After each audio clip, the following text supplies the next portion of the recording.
Ayun, so April na guys, officially wala na tayong pasok. Wala nang pasok ang school at start na rin ang summer break.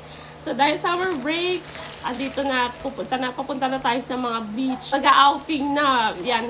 Kaliwat kanan na yung outing, kaliwat kanan na yung mga team building, ganyan. So importante na meron tayo nito. Kaya ako nag-purchase na ako kasi naubusan na kami nito. Pangalawang purchase ko na to.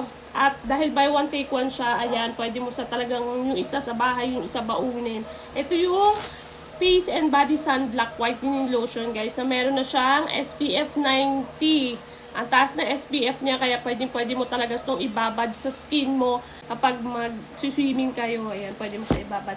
Meron siyang vitamin C tsaka hyaluronic acid talaga. Tapos guys, water resistant pa siya. And meron siyang ultra sun protection at vitamin E. Talagang protection para sa skin natin. So, bago ka maligo, bago ka mag-swimming, magbabad ka muna nito or ilagay mo muna siya, ibabad mo siya sa skin mo, ilagay mo siya sa skin mo 30 minutes bago ka mag-swimming at bago ka lumabas sa arawan. Kagandaan sa kanya guys, naka buy one take one siya. Ayan. Sobrang mura lang din ito. Pwede na siya sa face at sa buong body mo. Ayan. Kung gusto mo mag-purchase, alam na kung saan ang pipindutin.